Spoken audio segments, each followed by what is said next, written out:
session. There are no polling questions or attendance checks. Instead, you will demonstrate your knowledge by taking a brief multiple-choice quiz using the Earmark app. Visit earmark.app in your web browser.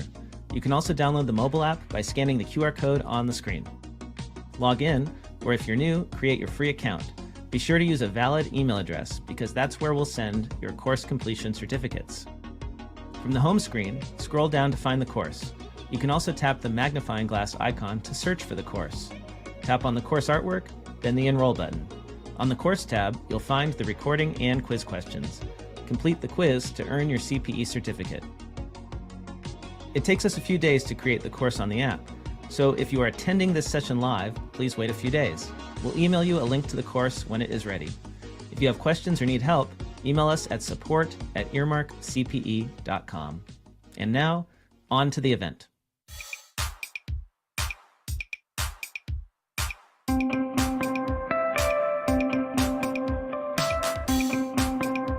We are about to begin the QB Power Hour webinar series. The QB Power Hour is a free bi-weekly webinar series for accounting professionals presented by Michelle Long and Dan DeLong, who are very passionate about the industry, QuickBooks, and apps that integrate with QuickBooks. You can find out all the details about the webinar series at qbpowerhour.com. So without further ado, here's Michelle and Dan. Well, I just realized I need to update that intro because unfortunately, we don't have Michelle and Dan. We have Spot and Dan. I can be Michelle. I'm okay with that. Okay. But I will actually be seeing Michelle. She got selected. I don't know if you've been seeing that she got selected for the lottery of Going to the Super Bowl again? She is going to the Super Bowl. She got selected to actually because as season ticket holders, you get magically drawn. She never got drawn to buy Super Bowl tickets. She got selected this year, but she needed 3 tickets instead of 2. She found another pair and offered the second one to me. So I'm actually going to see Michelle at the Super Bowl because as we're driving across country, we would actually be by New Orleans during Hold on, so this you just weekend. totally buried the lead there. Dan's going to the Super Bowl, everybody, is what that actually is. That was a nice way to stick that in. That is amazing. Congratulations. Yeah, I mean it's face value, but it's a very big face for these tickets. And we were seriously debating if we actually wanted to do that. But I'm from the Philadelphia area, and we do like Kansas City, to my son's chagrin. So this is the this is the Super Bowl that we should be seeing, simply because we like both teams, and we're happy either way who wins. But we'll hearts with our home team. So I'll be wearing my Eagle stuff and sitting next to Michelle, which will be really cool to see her at the Super Bowl. It's amazing. So, congrats. So today we're going to be talking about some Intuit news and our Facebook group Q&A. So we're pleased to have you joining us here today on the QB Power Hour. My name is Dan DeLong, owner at Danwith and School of Bookkeeping. Worked at Intuit for nearly 18 years. Co-hosting today also the workshop Wednesday that we do over at School of Bookkeeping as well. And now also I don't want to take Spot's thunder, but we're doing a deep dive guest host with the Unofficial QuickBooks Accountant podcast with Alicia Katz-Pollock as well. So new project there for me. Matthew? And I am Matthew Fulton. I am the founder of Parkway Business Solutions, one of the creators of QB Community Life Facebook group. Been doing a whole series with Fordley called Blueprints for Business. And truly my biggest thing is I'm a workflow nerd. I like working with app companies and helping them better understand how to use the API and helping other accountants figure out the best way to connect the dots. So it's an honor to be here as well. And I'm going to say go Philadelphia. Yay. Yeah, I see people putting in the chat, go Chiefs, boo. Either way, history is going to be made. So a little bit about the QB Power Hour.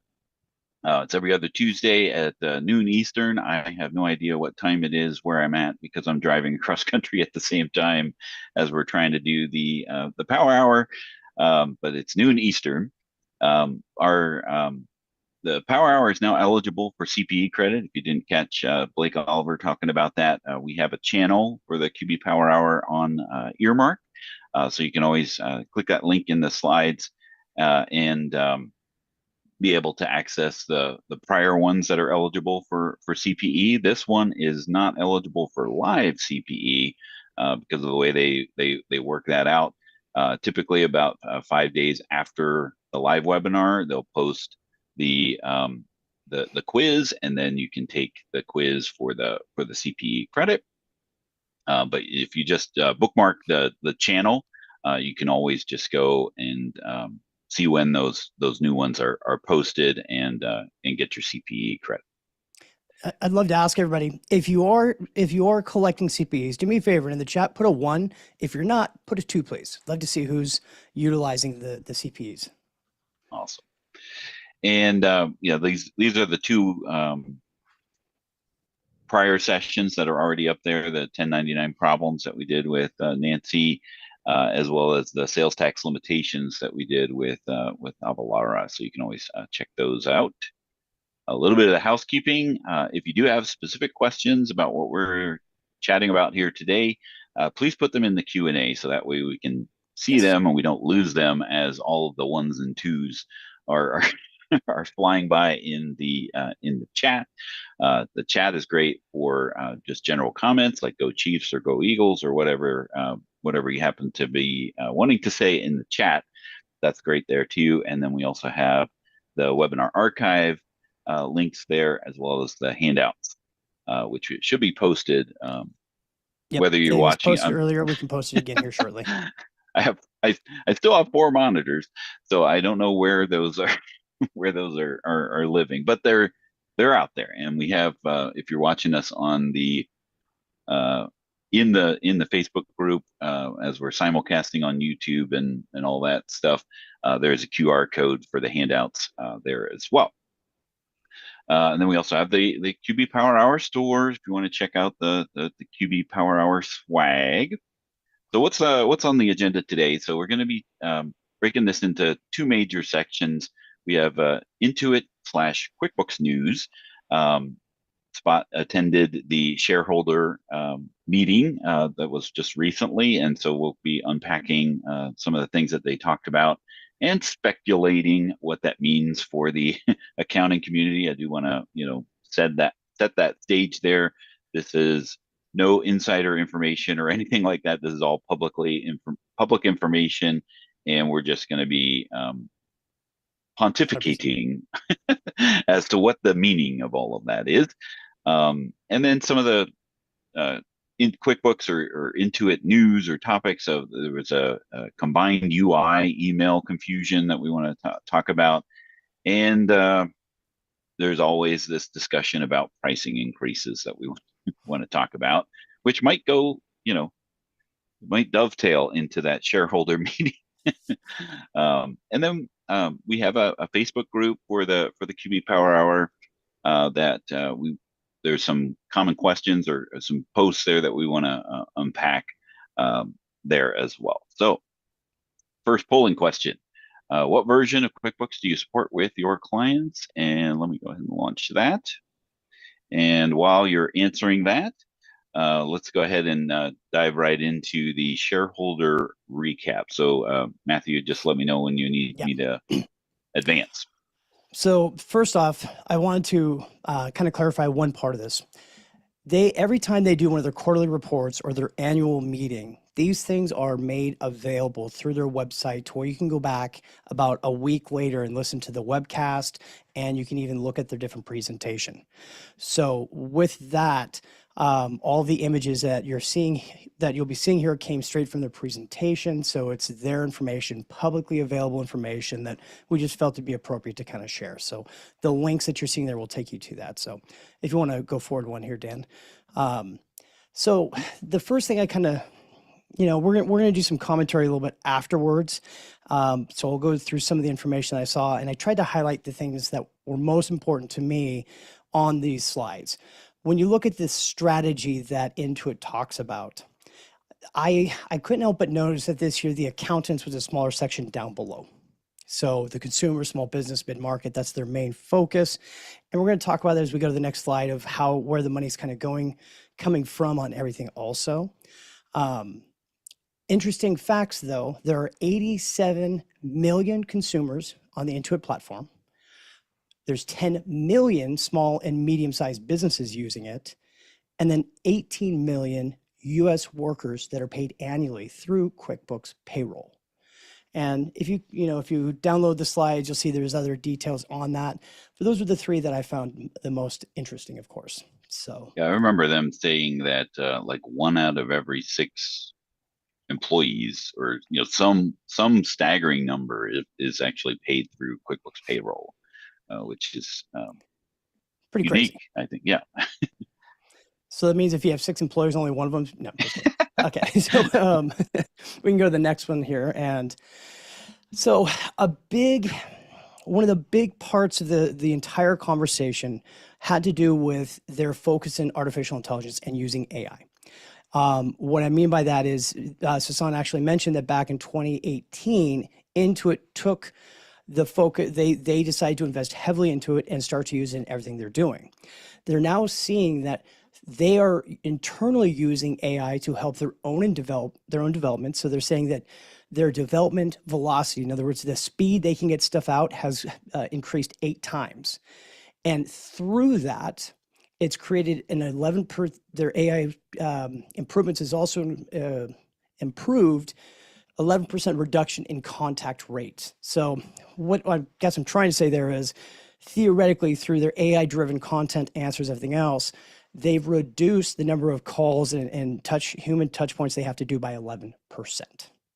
I found that to be pretty interesting, of course. Yeah, I remember, I don't know what the Intuit values actually are now, but when I was there, one of their 10 values was originally think fast, move fast.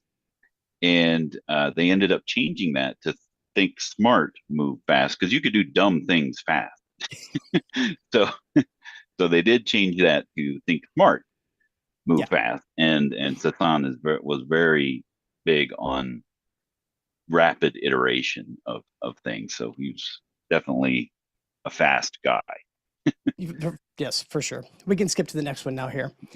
And so through here, obviously being into tax season, the TurboTax Live and QuickBooks Live was a decent portion of their conversation. And the things I took away of importance there is the QuickBooks Live. They've seen a 3x increase in the number of customers using QuickBooks Live, and a 4x increase in the annual revenue per customer versus the rest of the QuickBooks Online base. So in other words, people that are using QuickBooks Live, it's actually generating a better annual revenue per customer, ARPC, than just somebody who's subscribed to QBO on its own.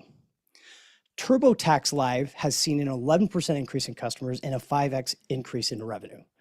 Now, keep in mind, these are still somewhat newer, so having that multiplier like that's a little bit easier. 100 to 300 may be a multiple, but it's a lot harder to get that when you're at 3 million and then Xing it more and more and more. Yeah, I don't know if they mentioned that, but are they actually profitable in these things? They don't. Which whether or not they show a profit, yeah, great for them to increase the revenue. But if that's actually a cost center for them as opposed to a profit center. It's a good point, because I started listening to these back when Sasan first came into office.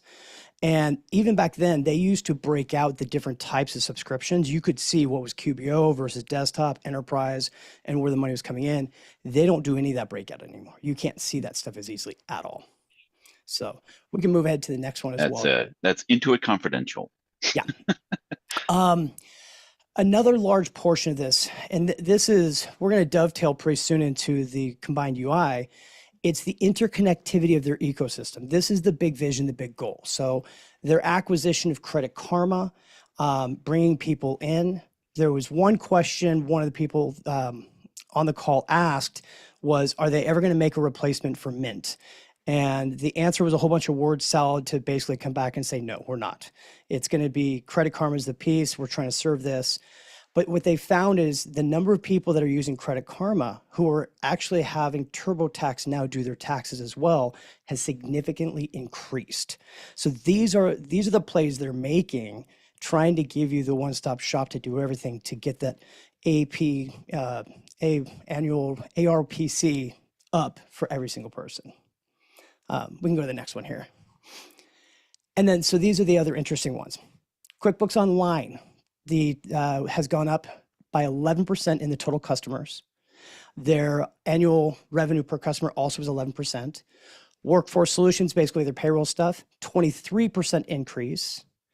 Money Portfolio, so this is their payments, processing, everything else, 20% increase in a total payment volume of $124 billion.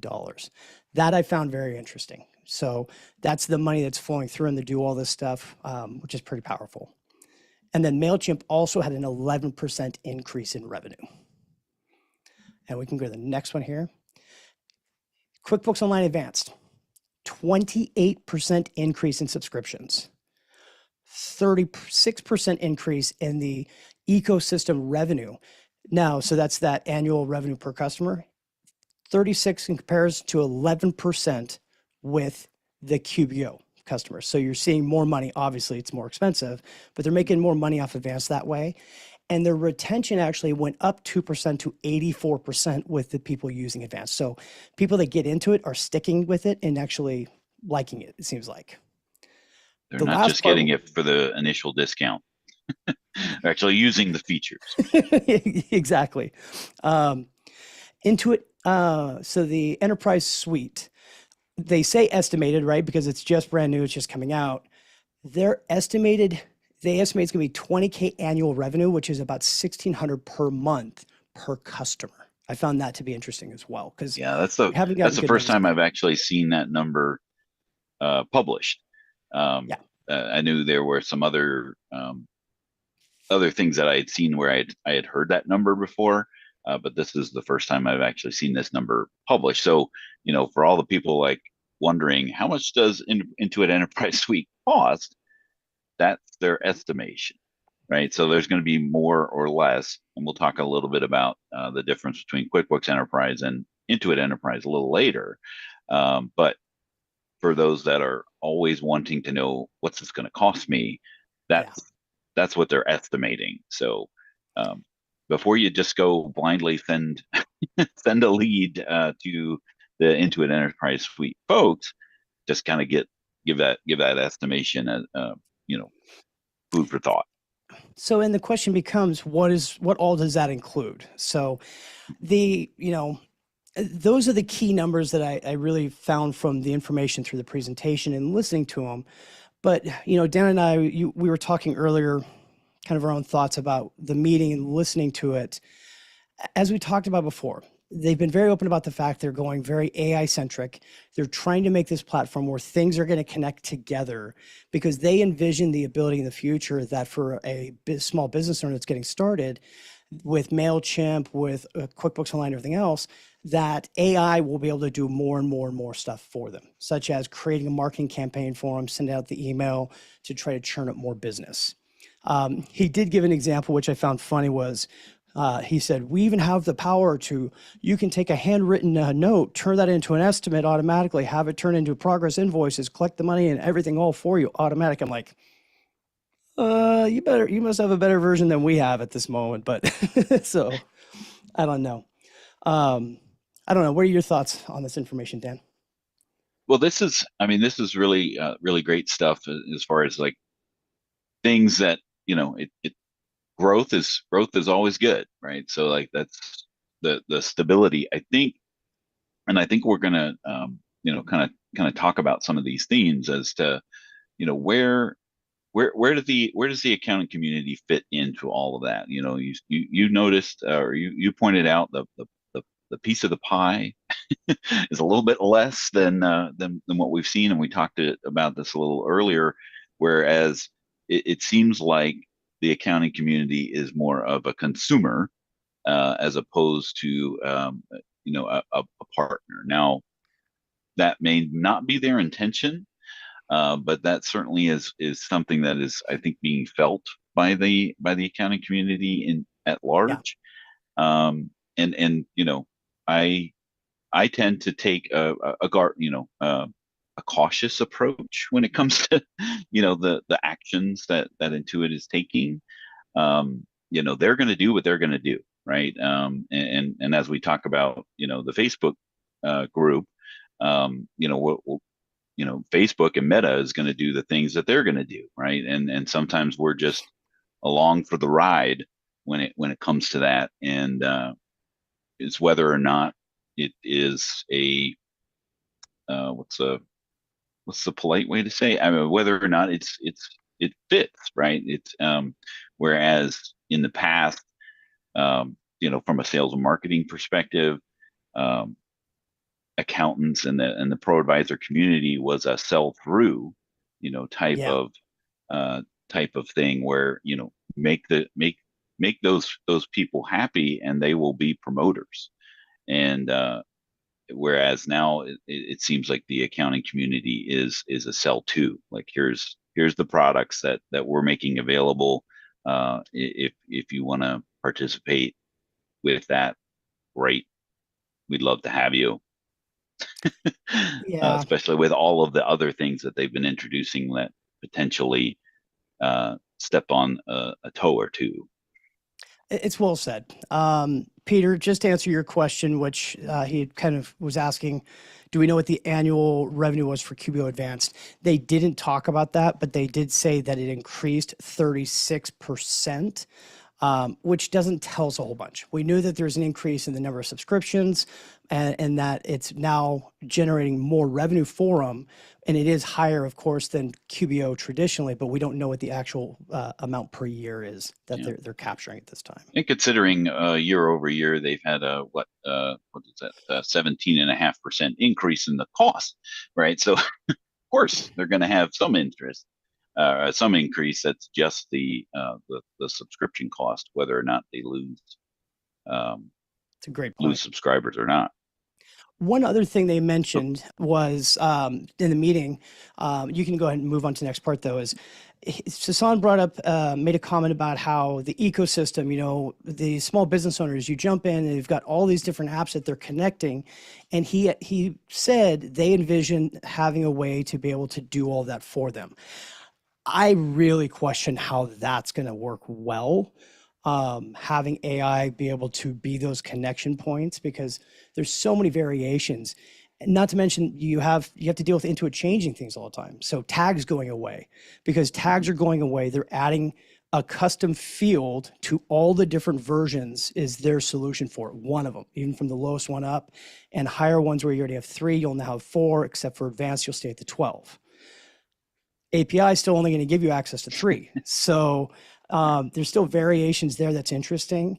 And then for the Intuit Enterprise Suite, this is our nuanced news things that I know. They will be creating additional functionality for Intuit Enterprise Suite, API-wise, that won't be available to other things in the future. That'll be interesting to see. Yeah. All right. Well, I appreciate you participating in that call and sharing that with our community. It's really, this is kind of like the goalposts that they're setting up, or here's what we did, here's what we want to do, and then we can again speculate as to where everyone fits there. So moving on to this topic of the combined UI, they did announce this at QuickBooks, Intuit Connect last October, right? Again, yeah. I don't know what day it is. That this is coming, this combined UI, which is essentially, going the wrong way. We have a screenshot here from the Firm of the Future article. Also, I put a blog on a blog article on the School of Bookkeeping site. But with regards to QuickBooks Online and MailChimp, this is finally, where after the acquisition of Mailchimp, this is where things get assimilated. And this is one of them, where you'll have this combined user interface with Mailchimp and QuickBooks Online, which, as you were talking, Matt, about, this is where Intuit is going to make a lot of strides with that integration between a business running their business and getting new business. I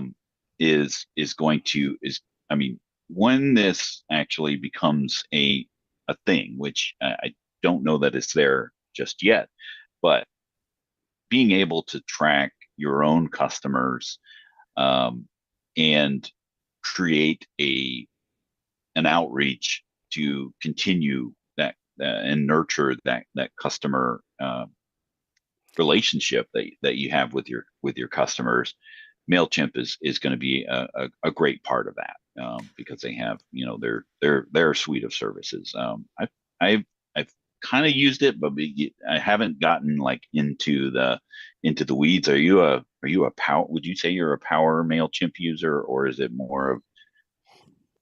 So I've done a lot with Mailchimp independently, but I haven't used it much within the connectivity with QuickBooks Online.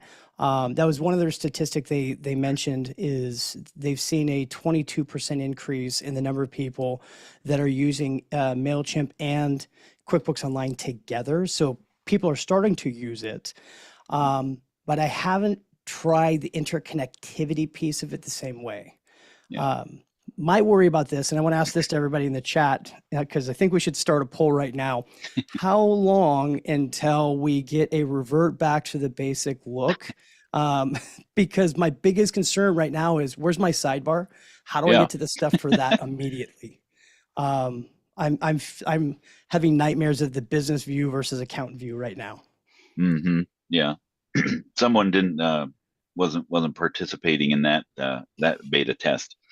But as far as what has happened, or what happened, and the confusion that arises, because nothing says alert your accountant in January about a brand new user interface, right? So there was this email that went out about an upcoming test of this combined user interface, and that sent a lot of accountants into a tizzy. Because while they're trying to do their payroll forms and all the busy things that come at year end, let's just go ahead and change the way everything looks and clicks, right? Yeah. Well, it wasn't as bad as it seemed, but it was certainly something that triggered a lot of people to panic a little bit, because the last thing you want to do when you're trying to do all these busy year-end things with where, if you rely on that sidebar, where the sidebar go in your navigation of inside of QuickBooks. So not all is lost, right? So before you go any further, real quick, because we got a lot of people that are mentioning, and I agree, Right Tool. Everybody's like, use Right Tool for this. I trust into Mark and Hector that they're already thinking about this. Some of the things we don't know yet, is it going to be that all the URLs for the other aspects of like your journal entries, your bank feeds, if all of that stuff is still the same, and if all of those pages remain looking the same, Right Tool will have no challenge.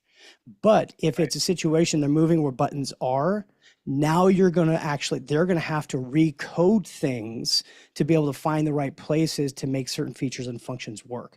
I trust the team will do it, but they may have some extra work in front of them. Right. Yeah. Hopefully they don't go all in and change, put things in a subdomain. Yeah.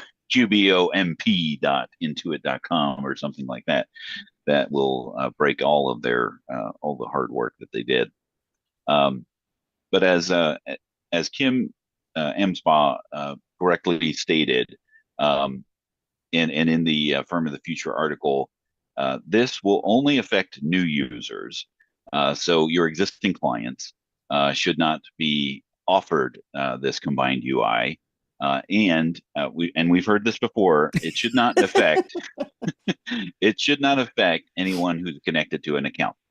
But past doesn't necessarily dictate the future, but they can certainly, that is their goal. Of course, mistakes happen, but if you're connected to an accountant, you should not be offered this combined UI because that would cause angst. And in the event that you do get a client that did opt into this, you can opt out of the test by going to the gear, and then there should be a little a button there in the lower right to leave the early access program while accountants and bookkeepers are trying to do 1099s and process your payroll forms with a brand new user interface on top of all that. So it's a couple links in there. Yeah. What's going to happen though if you get this brand new company gets QuickBooks Online, has this new look, and then they come to you? Oops, there we go. And they come to you and add you on as an accountant.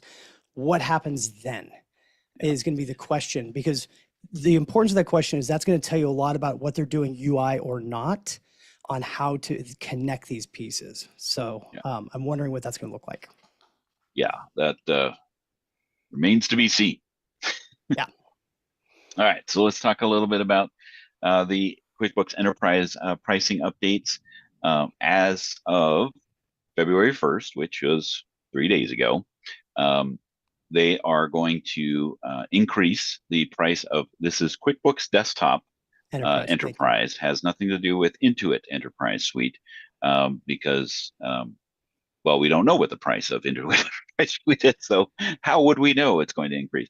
But Intuit, or I'm sorry, Enterprise Silver, Gold, and Platinum. There's 4, precious metals and a jewel. Well, 3 precious metals and a jewel. So Silver, Gold, and Platinum, they get a 15% bump, which is a significant price increase for seats 1 through 5, and that's total, right? So if they have a total seat, multi-user access, single or multi, up to 5, it would be a 15% increase. If they are 6 and above, and it's not split out, right? So it's, if they have a 6-user license, it's a 20% increase for all seats, right? So it's not just not those tiered, first is what 5. you're saying. Yeah, exactly. And then so 20% increase for silver, gold, and platinum, diamond, and white gold. Hey, we've got another we've got another one in there. It's the flat 15% increase. And then legacy hosting, meaning that if you had RightWorks cloud access, there will be a 15% rise for all plans, whether they're a la carte or bundle. And important to note that that's effective on the annual renewal. So even if you're paying monthly, that increase won't go into place until your anniversary of the annual subscription. So you're not paying, you're paying monthly, but it's an annual subscription. So whenever you activated your enterprise license, that dictates the birthday or the anniversary of that subscription. So you won't see that increase until that annual renewal. But wait, there's more. So there was an article that's out there about there's changes to the per employee multi-company files terms and conditions. So this is one of those things that your terms and conditions, the terms and conditions have changed, so you need to acknowledge them, and you log into CAMPS, your customer account management portal system. I think that's what CAMPS actually stands for. I think they forgot an R in there. Yeah. Ramps? Yeah, because it's a pain. Trust me. Anyways, keep going. But you have to accept the terms. Now, there's no change yet, but you have to accept the terms. And if there is a change to the pricing structure regarding a per employee or multi-company files, there will be a 30-day notice when that happens. Because right now, Enterprise Gold and Platinum includes the enhanced payroll, currently at no per employee or per direct deposit. There's no additional fees for running payroll inside of Gold and Platinum.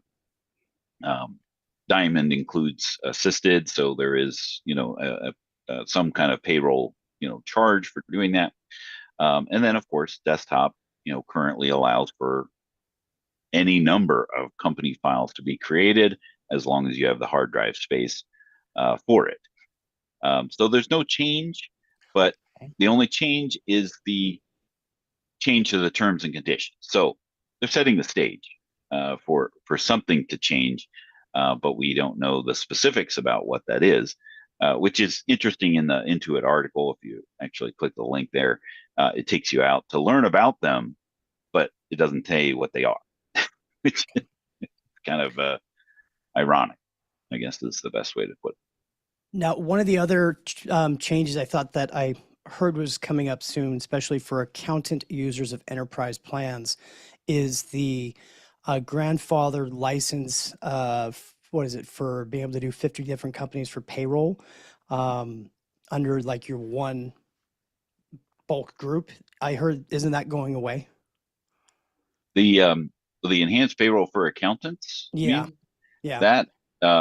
That has since probably for a couple years now has not been able to be sold for new subscriptions, right? So if you already have the enhanced payroll for accountants, where you can do 50 EINs, which has its own pricing structure. Yeah. And there is a per employee charge for that that is already in place. That is you can't buy it if you wanted to, but you can keep it if you have it, right? So that's at least that's the idea. If it lapses, like if the billing lapses and it goes past the grace period, the chances of reinstating that, I think there's two chances: slim and fat, which ironically the opposites mean the same thing. When it comes to that. Now, Sarah on Facebook or YouTube actually mentioned, and we'll actually get to this, Sarah, about are these increases there to push them to the new QB enterprise? And we'll talk about that in a little bit. But Intuit clearly, enterprise, you mean?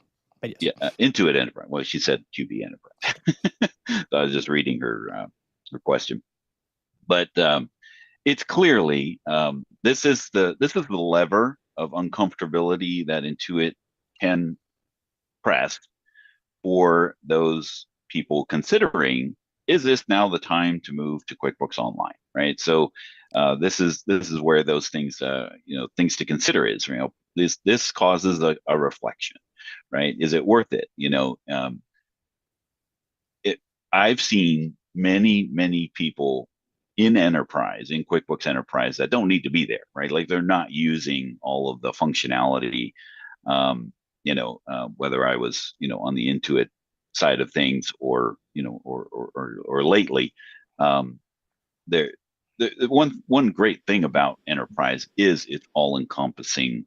You can do a lot of things in one place, and that's about the only thing that Intuit Enterprise Suite and QuickBooks Enterprise share in common, is that yes, it's an ecosystem where you can do your payroll, you can do your inventory management, you can do that sort of thing.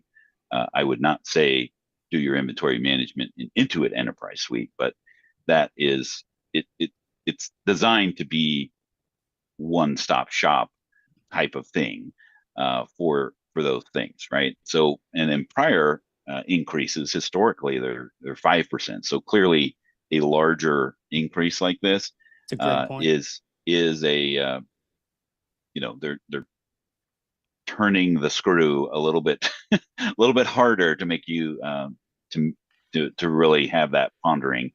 And then the other things that have happened as well, they've removed the ProAdvisor lifetime discount, and any changes to the license is seen as a new subscription. So if you add a user, if you change a metal, going from silver to gold or something like that. That is that event is considered to be a new subscription. So if they had a lifetime discount of the ProAdvisor referral in the past, they would end up losing it. Now they would get, the introductory, typically the first year discount, but then of course after that it goes to MSRP, which, as we have just said, is now significantly increasing, right? So this is one of the things that I want to talk about, where Intuit Enterprise Suite is not QuickBooks Enterprise Solutions, which I think that's what the S is, right? So Intuit Enterprise Suite is still going to be based on QBO, right? So whatever the feature set of the QuickBooks Online subscription, that is going to be the base feature set that they're going to have inside of Intuit Enterprise Suite.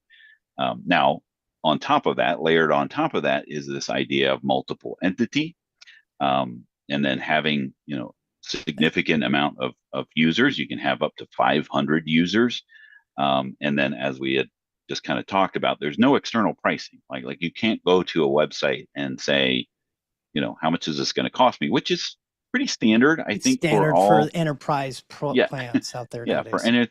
I just wish they wouldn't have used the word enterprise, right? Because that's where it gets very confusing between the two. When you say, well, they already have a program called QuickBooks Enterprise, Intuit Enterprise must be the same thing. So I'll get the exact same functionality that I have in desktop in the Intuit Enterprise Suite, and then to add this other confusion, right? Inside of Enterprise, they're constantly advertising cloud access, right? Which is not either of these things. This is merely taking QuickBooks Enterprise, the desktop product, and putting it in a cloud hosting environment, which then allows you to have the features functionality of QuickBooks Enterprise in an anywhere access available environment. But you have the same challenges that you have with a desktop environment. You have to have your other things that interface with QuickBooks in that cloud environment as well, whether you've got it on your local machine, like your Excel, they should be in the cloud or that server, so they actually connect correctly if you've got the third-party apps. All of your integrated apps, if you have those, they need to be supported in there, which then could potentially change your cloud access that you have to have, right? So the cloud access isn't always the best answer, but it typically is the better as far as the learning experience, right? Like, I don't have to learn something brand new, like going from QuickBooks Enterprise to Intuit Enterprise, or even just QuickBooks Online, right? So my bottom line here is that it's a good fit for companies who are already in QuickBooks Online that are outgrowing what QuickBooks Online is able to do for them, right? If they have multiple entities and they have multiple subscriptions in QuickBooks Online, and they want to, be able to do intercompany transfers and have this multi-dimensional reporting already in there, then that might be a good segue, right? Like it's not such a drastic thing as taking we've got 5 QuickBooks Enterprise files that we're running, and we're going to move them into QuickBooks Online and into Intuit Enterprise Suite. That is a pretty drastic change. So I've been working with a company where I was just helping them migrate 12 different company files to QuickBooks Online. And this is an example where I think for them, the Enterprise Suite would actually end up being a good value for them. But I still don't understand for the pricing when you're talking about it. So that calculation, that's $1,600 per month. Is that going to be per company file, or is that going to be, because they'd lose money at that point if it was for all of them, right? No, that would be, and that's the estimate, that's the average, right? Yeah, so exactly. So if they've got 15 entities, I doubt it's going to be $1,500 a month, right? So would you, so feature set based on, actually there's one of the things I was going to ask. Feature set is based on QBO subscription levels. So that means you'd have your Enterprise Suite. You could have some that are on Plus, some on Advanced within that, and that's going to be an extra part of it. Right. Prediction of a challenge they're going to have. I already know people that have been on advanced for some time with decent sized company files, and they're slowing down and bogging down because of the amount of data that's there. So what I'm expecting, I'm hoping they don't have this problem, but I won't be surprised, is they're going to have ways to basically spin up almost like individual servers for these enterprise suite customers to make sure they have enough bandwidth to handle all of this if you're doing multi-entity type work. I think that's going to be an issue. Yeah, maybe that's part of the Intuit Cost. announcement with Amazon, right? So maybe they get a a dedicated Amazon AWS servers or something like that for just That would the make sense. so who knows, right? Again, this is all speculation. We are not Yeah. Yes. in the know here as their webinar series subscribe. All right, so let's throw out the next polling question. Do you have clients that are using Enterprise that are underutilizing those features, or not any? All right. So while you're answering that, let's continue on because we are quarter hour from the power hour, top of the hour. So let's talk a little bit about the Facebook group and those types of things. Hector and Michelle started this QB Power Users Facebook group. I think about 10, maybe 2015. I think that's when they started this group. As of today, it's close to or a little over 17,400 members strong. One of the things that I really love about that Facebook group is how active and engaged people are. It's really a testament. That's the word I was stuck on there. Testament of people helping people, and Amen. really the whole idea of how the community comes together to help each other. There is an Intuit presence in there, but it's not designed to circumvent the getting help directly from or reaching out to Intuit through the Facebook group. Because it certainly is not scalable that way. We do have some people that were there. Allison was one of them. She's no longer even with Intuit anymore. But seeing people get tagged, that certainly wasn't the whole idea of the Facebook group. But we love to have give as much as you take, right? So that's and your Facebook group as well. QB Community Live, we do have some overlap of users in there. It's the same kind of a concept, right? And I want to go back real quickly because I think this part's important when you're saying the Intuit presence.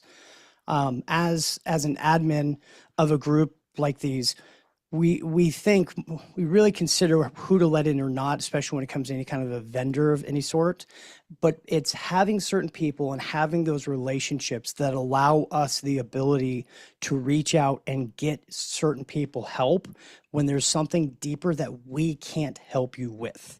So we try to make sure that it's always done appropriately. Right. There have been many times I've reached out to people, the different vendors of different companies, and be like, hey, I don't like the way you're doing this or that. Please don't do it. This isn't supposed to ever be salesy. So we utilize that. And the most important thing, Dan, I think you'd agree, is with all the groups, always be polite, be helpful to each other, no negative stuff. Yeah. If you get grumpy pants at people, you're out in my group personally. But we're here to help each other and build each other up. Yeah, and it's it's a labor of love for those that are administrating or moderating these Facebook groups, because we don't want to get into these kind of sidebar conversations, but by and large the Facebook group itself has been very self-policed, which is been great, a great experience, and we've always been trying to think of a way to people helping people, because this is, people helping each other without any monetary tie, right? So always something that I've been thinking of is like when there is a great answer, or maybe there's a suggestion where people could donate, because I would love to see and quantify how well we're helping not just our community, but the world, right? Being able to make a charitable donation based off of what you felt the information was worthwhile. So that's just been something that I've always been wanting to do, but again, that's a lot of things to consider, right? Did you add this? No, I added this. Okay.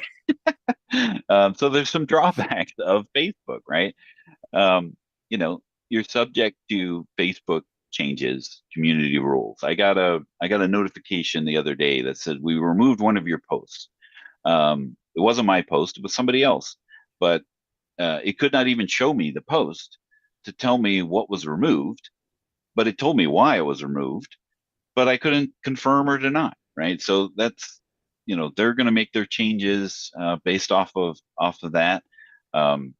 Searching in a Facebook group is a horrible experience. I've always wished we could have a forum style where like the same question, like you can see them like categorized certain ways, would be lovely. Yeah. And then there's the occasional people that sneak in there that want to advertise or you know, not be there to give. You know, they want to take. There's some bad actors that are in there, so it's a, you know, it's a challenge, right? Sometimes. And then another thing is that we can't necessarily categorize the group, right? Like, if you have payments questions, or if you have payroll questions, or Intuit Enterprise Suite versus QuickBooks Enterprise Solutions, right? You know, we had tried. I think Hector and I were trying to, you know, make tagging you know, mandatory. Well, then that just kind of takes away from, you know, just being able to post and those types of things. But these are some of the things that we kind of the double-edged sword of having a Facebook group. Yeah. So, you know, we just wanted to. Oh, I've been having the poll question. Never ended the poll. So just curious, are you part of the Facebook group? And if you are, would you rather have this community be on a different platform? Because then that becomes, well, okay, well, now I got to check Facebook and this other application, wherever that community might be. And well, what about Matt's group and those types of things? So I'm just kind of curious. It becomes difficult. I mean, I've looked at multiple different ways trying to create some external group somewhere else, but like you just said, now you're asking people to go join something else somewhere else to be checking for solutions, and there's already so many social media platforms. It's like, how do you choose which one to be on and provide people the best information? So we've got a couple questions just while you're running that real quick. So Sure. Peter was asking for a very fast summarization. Hard to do a summarization between advanced versus enterprise suite because I haven't played with it a whole bunch yet. Yeah. The key things I'm understanding so far is enterprise suite. Of course, you're going to have the ability to do that multi-entity back and forth. So in other words, you can have multiple QBO advanced company files, and you would have the ability to do like journal entries that are transferring back and forth between companies, making things easier. They're also with down the road, Enterprise Suite's going to have a higher set of features and functions and deeper integrations to third-party apps. Those deep integrations are expected to specifically be a part of Enterprise Suite specifically. The number of users and some other aspects, I think that's the fastest summarization I can kind of give. Yeah, and I've got a link in the slides and the handouts and on the landing page about a blog I wrote where it's a kind of like a first look.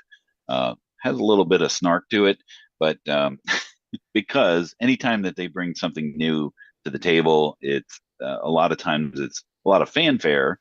And now we've seen that this is a huge pricing increase potentially. And I think Anna put in the chat, she got a quote and it was $2,700 per entity, regardless of the underlying flavor underneath that. So even if they did downgrade, they wouldn't be saving anything by mixing and matching. So that's an interesting thing. Now that doesn't mean that that's the price, right? So that's just the quote that they got, right? Which when you are going through this whole sales process for Intuit Enterprise Suite, there's a negotiation part, right? Which is a lot of back and forth, and they'll be able to have some wiggle room depending on the suite part of the enterprise suite, right? Yeah. Like, are you doing payroll?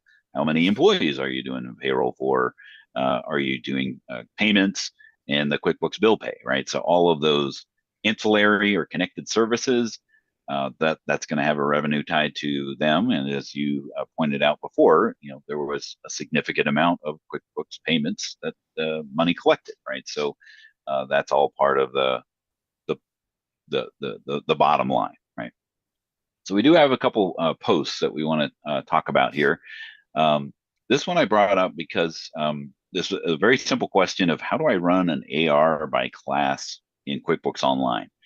So this was one of those things where it's the functionality of the class, kind of dictates, the blockage in the question, right? So classes is something that is assigned at the line item, right? It's the target of the transaction, right? So that is not something that you can necessarily have a class on the AR side of things, right? So if you're running like an AR report, the source or the even if you said, right, I only want to assign one class per transaction, and you put it in the header at the top with the class, that still only assigns the class on the line item details, even of that invoice, right? So it does not do the source of the transaction, with the exception of a journal entry. That's the only kind of transaction where you can assign a class on the source of the transaction. But this is where QuickBooks Online differs a little bit in desktop, where there's a balance sheet by class inside of desktop, where it actually does the proration of each transaction to be able to give you that balance sheet by class, taking that line item and proportionately spreading it across the other balance sheet items that can't be classified, right? Now in QuickBooks Online, you've got a location, and location is the source. So easiest answer to this person's question is do everything by location, and then you'll be able to run your AR by location, even if you use location and class as a duplicate list, right? So which requires QuickBooks Online Plus or Advanced to do locations and classes, just as a quick reminder. Good call out there. All right. This was an interesting scenario where QuickBooks Online payroll filings, they were doing $0 payroll forms because they had inadvertently turned on payroll inside of QuickBooks Online Accountant, right? And I had seen this happen a couple other times before. They were doing the payroll certification and entered in some payroll information inside of QuickBooks Online Accountant, and which turned on payroll, but they weren't actually running their payroll inside of QBOA. And what happened was that after they did their certification, lo and behold, after that, they got a rejection notice from their payroll provider because Intuit beat them to the punch and actually submitted the 941 or the 940 forms for them with nothing, right? Because there was no payroll data inside of QBOA. But I guess that's because it was real easy to submit that. It decided it beat the ADP, or in this case it was Gusto, to the punch.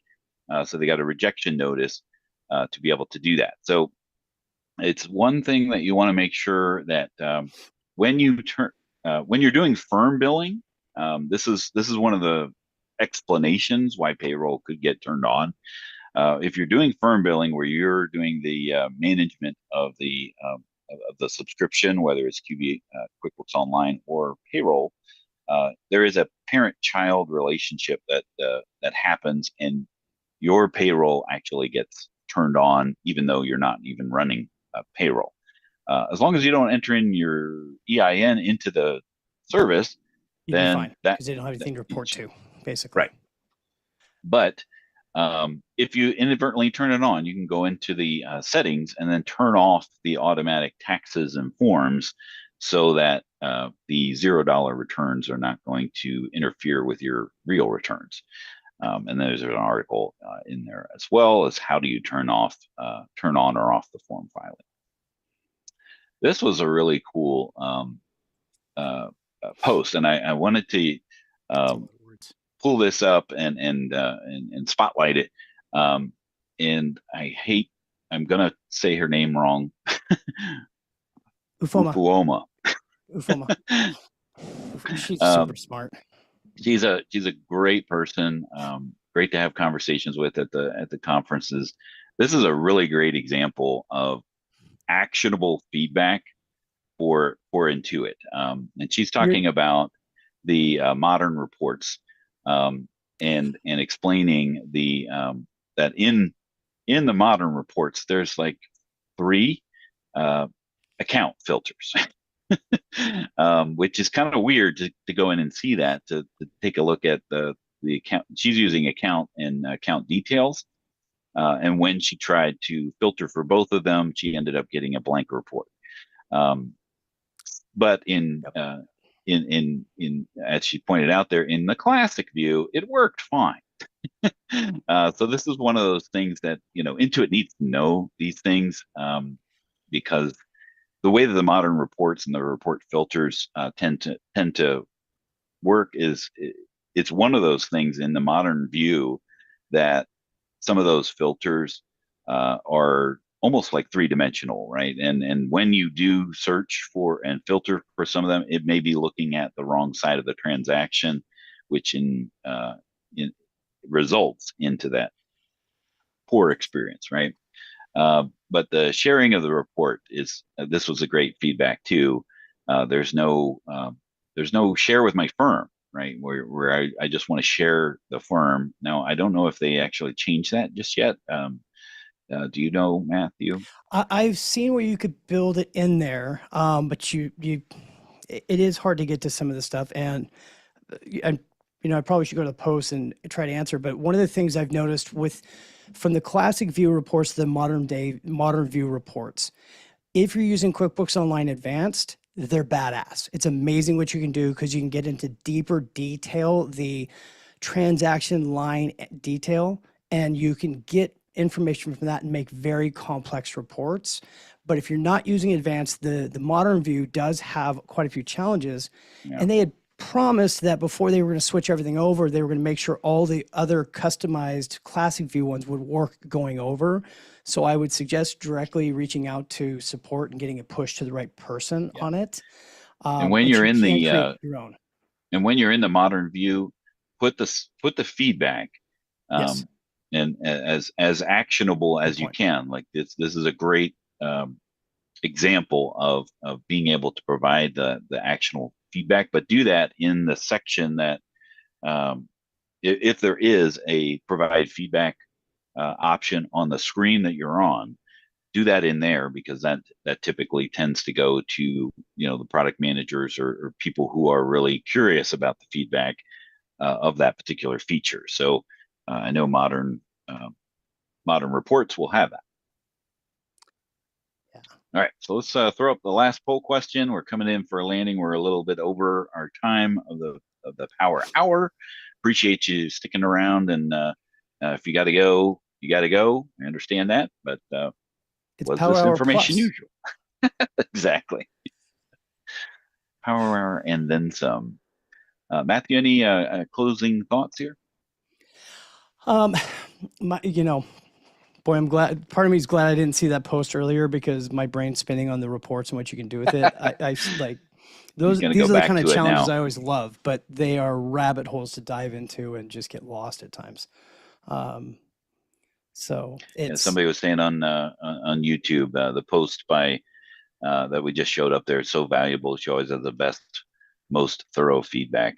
I hope they listen to her. Was amazing. She's like she's on another level with her she dives in so deep and finds these things, and that's a true talent. Some people would complain about that, but it's like that's the nuanced stuff that we need to understand, how things will or will not work, because it's also the difference from desktop and enterprise desktop version to an online is if you're used to doing it a certain way, how are we going to do it in the online environment if we can't even get the custom fields? Dang it. Yeah.